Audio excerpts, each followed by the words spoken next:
உதயநிதி ஸ்டாலினோட பேச்சு இருக்கு பாருங்க, ரொம்ப கீழ்த்தரமா இருக்கு. இவர்களுக்கான மதிப்பெண் 0. அட்ராசிட்டி, அதிகார துஷ்பிரயோகம் பண்றாங்க. எல்லா இடத்துலயுமே அதிகார துஷ்பிரயோகம் தான் பண்றாங்க. சமூக நீதிங்கிற வார்த்தையை மட்டும் பேசினா பத்தாதுங்க. உதயநிதி அவர் எல்லாமே ஈஸியா கிடைச்சதுனால அவருக்கு முட்டி வேணா தேயாம இருக்கலாம். ஆனா அவர் கீழே உள்ள கூட்டத்தை முட்டி தேய வச்சிட்டு இருக்காங்கல்ல, அப்ப நீங்க பேசுறதுக்கெல்லாம் தகுதி இல்லைல்ல. இப்ப உதயநிதி அவர்கள் திரு எடப்பாடி அவர்களை பற்றி பேசுவதற்கு எந்த தகுதியுமே கிடையாது. கட்சியை எப்படி இழிவாக பேசலாம் அப்படிங்கிறத நோக்கி போறாங்கன்னா அழிவு பாதையை நோக்கி திமுக போகுதுங்கிறத நம்ம தெரிஞ்சுக்க வேண்டியது. அவங்க முட்டாளாக மக்களை நினைத்து கொண்டு 1000 ரூபாய் கொடுத்தா ஓட்டு போட்டுருவாங்க. ஒரே திட்டம் மகளிர் உரிமை தொகை. அப்படின்னா உதயநிதி ஆபாசமா பேசிட்டாரு மக்கள் கேட்பாங்கல்ல.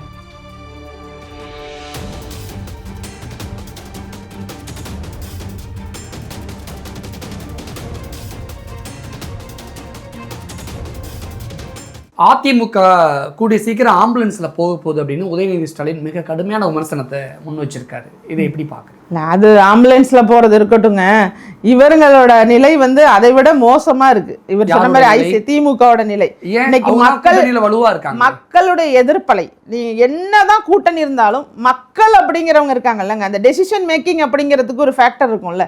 நீங்க கட்சியுடைய வாக்குகள்ங்கிறது உங்களுக்கு சாலிடா இருக்கும், அதுல எந்த வித்தியாசமும் இருக்காது. திமுகவுடைய உறுப்பினர்கள் திமுக ஓட்டு போடுவாங்க, அதிமுகவுடைய உறுப்பினர்கள் அதிமுக ஓட்டு போடுவாங்க. அவங்க எந்த காலகட்டத்திலையும் சின்னம் மாதிரி ஓட்டு போட மாட்டாங்க. இது ஒரு பக்கம் இருக்கும். ஆனா அதை தாண்டி இன்னைக்கு ஆட்சி எப்படி இருக்கு, இந்த ஆட்சி நல்லா இருக்கா, இது மக்களுக்கானதா இருக்கா, திரும்ப இவங்க வந்தா என்ன ஆகும் அப்படிங்கிற இடத்த பார்த்தீங்கன்னா அது 0. இவர்களுக்கான மதிப்பெண் 0. அட்ராசிட்டி, அதிகார துஷ்பிரயோகம் பண்றாங்க. எல்லா இடத்துலையுமே அதிகார துஷ்பிரயோகம் தான் பண்றாங்க. சமூக நீதிங்கிற பேசுறாங்க, ஆனா எஸ்சின்னு போற மேடையில கூட நீ எஸ்சி தானமான்னு ஒருத்தர் பேசுறாரு. ஒரு அமைச்சர் பேசுறாரு. அமைச்சர் பேசும்போது அந்த அம்மாவுக்கு எவ்வளவு மனசுக்குள்ள எவ்வளவு கஷ்டமா இருந்திருக்கும். அதே மாதிரி இப்ப கூட நடந்துச்சு, காலில் விழ சொல்றதா இருக்கட்டும். இது மாதிரி நிறைய அடுக்கிக்கிட்டே போகலாம் சம்பவங்களை. குறிப்பாக பட்டியலின மக்களை இந்த அளவுக்கு நடத்தினது யாருமே இல்லைங்க. இதுவரை தமிழ்நாட்டிலேயே அதிக அளவுல சமூக நீதி பேசக்கூடிய ஒரே ஒரு கட்சி அப்படின்னா அது திமுக அப்படின்னு தானே பேர் எடுத்துக்கிட்டு. சமூக நீதிங்கிற வார்த்தையை மட்டும் பேசினா பத்தாதுங்க. அந்த சமூக நீதி அப்படின்னா என்ன அப்படிங்கிறத நிரூபித்து காட்டக்கூடிய ஒரு ஆட்சியாக இருக்கணும். வேங்கை வயல் பிரச்சனை உட்பட அண்ணன் திருமாவளவன் அவர்கள் கூட்டணியில இருக்கிறதுனால நிறைய கூட்டணி தர்மம் பார்த்துட்டு நிறைய விஷயத்தை உடைச்சு பேசாம இருக்காங்க. இன்னைக்கு ஆதி திராவிடர்களோட நிதி எங்க போகுது, அது அவர்களுக்கு தான் போகுதா, அவர்களுடைய மேம்பாட்டுக்காக போகுதா அப்படிங்கிறதெல்லாம் உடைச்சு பேச வேண்டிய இடத்துல இதுக்காக தான் நாங்கள் அரசியலுக்கு இருக்கோம், இந்த மக்களுக்காக தான் அரசியலுக்குள்ள இருக்கோங்கிற விசிக போன்ற கட்சிகள், பிற கம்யூனிஸ்ட் கட்சிகள், ஏன்னா விளிம்பு நிலை மக்கள் குறித்து அவர்கள் எல்லாருமே பேச மறுத்து எல்லாருமே இன்னைக்கு ஒரு கட்டமாக ஒரு புள்ளியில போய் ஒரு ஓரமா நின்று மக்களுக்கானவர்களாக இல்லைங்கிறத மக்கள் புரிஞ்சுக்கிட்டாங்க. அதைத்தான் நம்ம பார்க்கணும். நீங்க சொல்லுது போல கூட்டணி மட்டும் இருக்கு அப்படிங்கிறதுனால நாங்க வாக்கு வங்கி வாங்கிடுவோம்னு நினைக்காதீங்க. அந்த டெசிஷன் மேக்கிங் ஒரு தனி கூட்டம் இருக்கு. அவங்க எந்த கட்சியும் சாராதவர்கள், அன்றைய நிலைமையை பார்த்து ஓட்டு போடுறவங்க. அந்த இடம்ங்கிறது டிஎம்கேவுக்கும் டிஎம்கே உள்ள கூட்டணி கட்சிகளுக்கும் 0-ஆகத்தான் இருக்கு. அந்த இடத்தை தான் அதிமுக கூட்டணி வலுவா இல்லையே. அந்த இடத்திலேயே தான் அதிமுக கூட்டணியை கடந்து மக்கள் இந்த டெசிஷன் மேக்கிங்கா இருக்கக்கூடிய ஒரு 25-30% இருக்காங்கங்க. அந்த வாக்குகளை அதிமுக பெறுவதற்கான அதிக வாய்ப்புகள் இருக்கு. ஏன்னா இந்த போதும் நினைக்கிறீங்களா? இல்ல, இப்ப நடக்கிற நிச்சயமா போதுங்க. இப்ப ஒரு பயணம், அவங்களோட பிரச்சார பயணம் இருக்கு, சுற்றுப்பயணம். ஆமா, தமிழகத்தை காப்போம், மக்களை காப்போம், தமிழகத்தை மீட்போம்னு. அதுல என்னன்னா ஒவ்வொரு இடத்துலயும் அந்த மக்கள் பிரச்சனைகளை பேசுறாரு. அந்த பகுதியில என்ன பிரச்சனை இருக்கு, அதுக்கு தீர்வு என்ன அப்படின்னு சொல்லி, இதற்கு முன்னால எப்படி இருந்தது, இப்ப எப்படி இருக்கு, இது ஏன் இப்படி நடக்குது, நம்ம ஆட்சிக்கு அப்படி நடக்காது அப்படின்னு ஒவ்வொரு இடத்தையும் குறிப்பிட்டு பேசுறாங்க. அது மக்கள் மத்தியில ஒரு பெரிய ஒரு மன ஆறுதலை கொடுக்குது. பரவாயில்ல, இந்த அதிமுகவுடைய தலைவர் இன்னைக்கு இந்த அளவுக்கு மக்களை நேசிக்கக்கூடியவராக இருக்காங்கங்கிற விஷயம் மக்களுக்கு தெரிய தொடங்கிட்டுங்க. இப்போ அதனால நிச்சயமாக அதிமுகவிற்கு நல்ல ஒரு வாய்ப்பு இருக்கு 2026. எடப்பாடி பழனிசாமி மக்களை சந்திச்சு நேரடியாக பேசுறாரு. ஆனால் அப்படி சந்திக்கும் போது கூட்டம் கூடுது, ஆம்புலன்ஸ் போனால் கூட வழி விட மாட்டேங்கிறாங்க. அதனால கூடிய சீக்கிரம் அதிமுகவும் ஆம்புலன்ஸில் போகக்கூடிய ஒரு காலம் வரப்போகுது அப்படின்னு உதயநிதி ஸ்டாலின் பேசுறாரு. இந்த இடத்துல என்ன புரிஞ்சுக்க முடியலன்னா, எப்போதுமே எடப்பாடி பழனிசாமி முக ஸ்டாலினுக்கு தான் பதில் சொல்லுவார், முதலமைச்சருக்கு தான். ஆனா இந்த முறை உதயநிதி ஸ்டாலினுக்கு பதில் சொல்லியிருக்காரு. இது எப்படி பார்க்கணும்? இல்ல அதாவது இப்ப அவங்கள பொறுத்த வரைக்கும் அவங்க கை நடுங்குது இந்த மாதிரியான விமர்சனங்கள்லாம் ரொம்ப புதுசா இருக்கு. இல்ல அது அந்த மாதிரி விமர்சனங்கள்னா இவர் வந்து உருவக்கேலிலாம் நிறைய பண்ணி நிறைய பேசுறாருங்க. இவர் உதயநிதி ஸ்டாலினோட பேச்சு இருக்கு பாருங்க, ரொம்ப கீழ்த்தரமா இருக்கு. ஆனா எப்பவுமே அதிமுகவினர் வந்து அந்த அளவுக்கு கீழ்த்தரமா பேச மாட்டாங்க. அவர் சொன்னது கூட கை நடுங்குதுன்னு தான் சொன்னாரு. இவர் உடனே அதுக்கு வேற மாதிரி பதில் சொல்றாரு.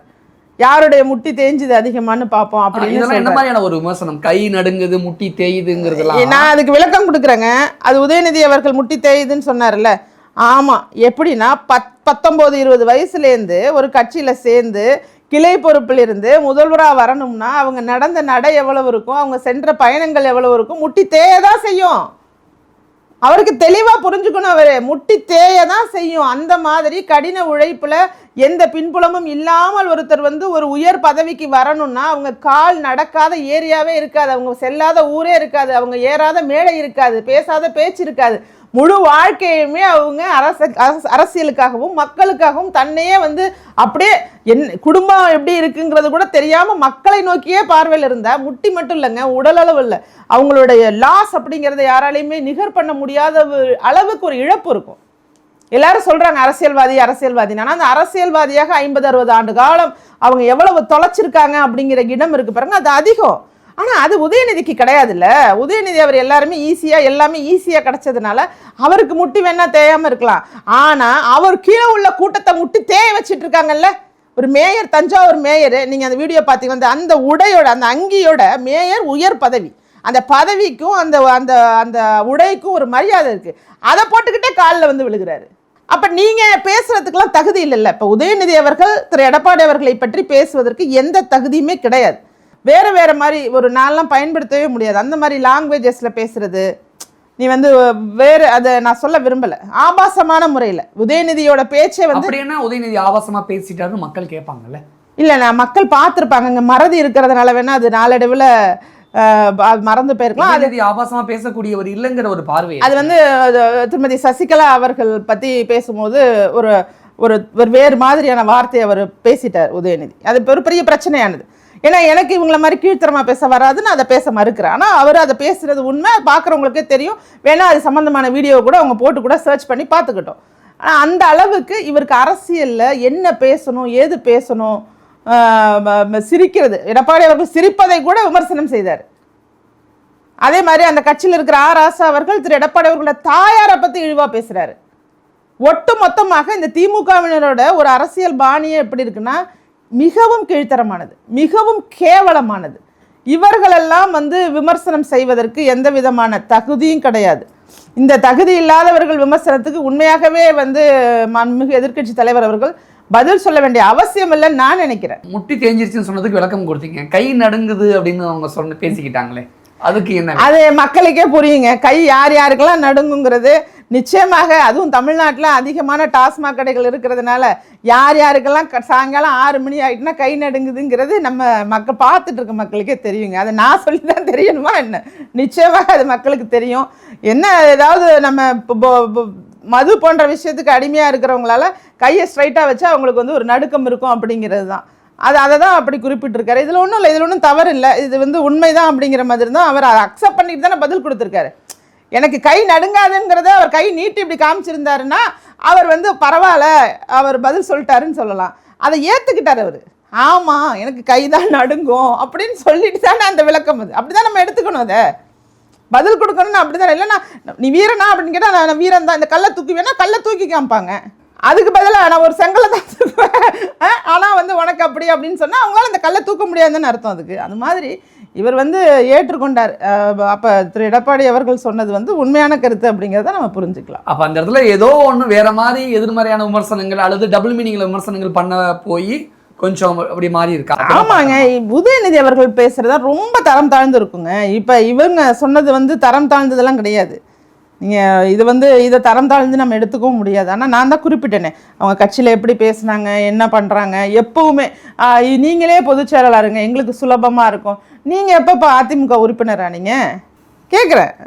உதயநிதி அவர்கள் இருக்காரு, உதயனா இருக்காரு, அவர் எப்போ ஆனார் அதிமுகவோட உறுப்பினரா? அவர் யார், இவர் பொதுச் செயலாளராகவே இருக்கட்டும் அப்படின்னு நினைக்கிறதுக்கும் எங்களுக்கு சுலபமாக இருக்கும் அப்படின்னு சொன்னால், நீ என்னப்பா கஷ்டப்பட்ட உனக்கு சுலபமாக இருக்க? அதிமுகவில் நிறைய சண்டை நடக்கிறதுனால அவர் அக்கறையில் சொல்லியிருப்பாரோ என்னவோ. அந்த அக்கறையெல்லாம் ஒன்றும் இல்லைங்க. அந்த இடத்தை நான் எதுக்கு குறிப்பிடுறேன்னா, ஒரு மக்கள் சார்ந்த 4.5 ஆண்டு காலம் ஆட்சி செய்த கட்சியாக இருக்கிற கட்சியில் துணை முதல்வராக இருக்க நீங்கள், இந்த மக்களுக்கு நான் இங்கே இவ்வளவு செஞ்சுருக்கோம், இந்த துறையை இவ்வளவு முன்னேற வச்சுருக்கோம், இதன் மூலமாக என்னென்ன துறைகள் எல்லாம் முன்னேற்றம் கண்டிருக்கு, மக்கள் இன்னைக்கு நாங்கள் அவங்க கஷ்டத்தை எல்லாம் தொடச்சிட்டோம், நீட்டை நாங்கள் அப்படியே ஒழிச்சிட்டோம், இது மாதிரி நீங்கள் ஏதாவது பண்ணி பேசுகிறதுக்கு அங்கே இடம் இல்லை. அந்த இடத்தை நீங்கள் உருவாக்காததுனால என்ன பேசுறதுனே தெரியாமல் ஒரு எதிர்கட்சி தலைவர் அவர்களை எப்படியெல்லாம் இழிவாக பேசலாம், அல்லது ஒரு கட்சியை எப்படி இழிவாக பேசலாம் அப்படிங்கிறத நோக்கி போகிறாங்கன்னா, அழிவு பாதையை நோக்கி திமுக போகுதுங்கிறத நம்ம தெரிஞ்சுக்க வேண்டியதுதான். எடப்பாடி சொல்றாரு, தேர்தல் வரைக்கும் திமுக கூட்டணி நிலைக்காது, பிளவு வந்துடும் அப்படின்னு ஒரு ஸ்டேட்மெண்ட் கொடுக்குறாரு. அது எதுவும் நடக்கலாங்க. இன்னும் சாலிடா 6 மாசத்துக்கு மேல இருக்கு.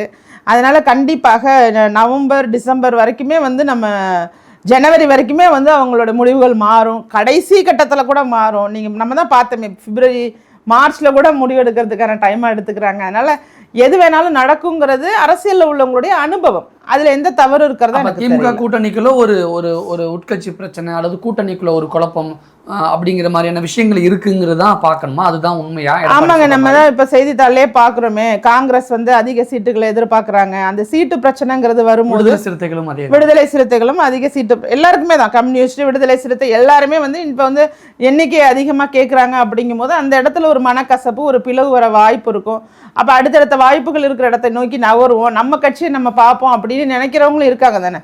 அந்த ஒரு சுயமரியாதை, நம்ம கட்சியை டெவலப் பண்ணணும் அப்படின்னு நினைக்கிறவங்க கண்டிப்பாக அந்த கூட்டணியிலிருந்து வெளியில வருவாங்கன்னு எதிர்கட்சி தலைவர் நம்புறாங்க. ஆனா திமுக என்ன சொல்றாங்க அப்படின்னா, அதிமுக கூட்டணியிலே இல்லாத பொழுது திமுக கூட்டணி பிரிஞ்சிடும், தேர்தல் வரைக்கும் நிலைக்காது அப்படின்னு சொல்றது ஒரு விதமான பயத்துல எடப்பாடி இப்படிலாம் பேசுறாருன்னு திமுக சைட்ல இருந்து விமர்சனங்கள் முன்வைக்கப்படுது. அவங்க எந்த பயமும் கிடையாதுங்க. அப்படி பயமா இருந்துச்சுன்னா இவ்வளவு பெரிய ஒரு எழுச்சியை ஏற்படுத்துற அளவுக்கு ஒரு பிரச்சாரத்தை மேற்கொண்டிருக்க மாட்டாங்க. இப்போ அவங்க பப்ளிக்ல இருக்காங்க. தே ஆர் நாட் ஒரு ரூமுக்குள்ளேயோ ஒரு அறைக்குள்ளேயோ உட்காந்துக்கிட்டு அறிக்கை கொடுத்துட்டு இல்லை. அவங்க இன்னைக்கு நாளுக்கு நாள் கிட்டத்தட்ட 143 கூட்டத்தை அட்டன் பண்ணிட்டேன்னு இப்போ பேசுகிறாரு.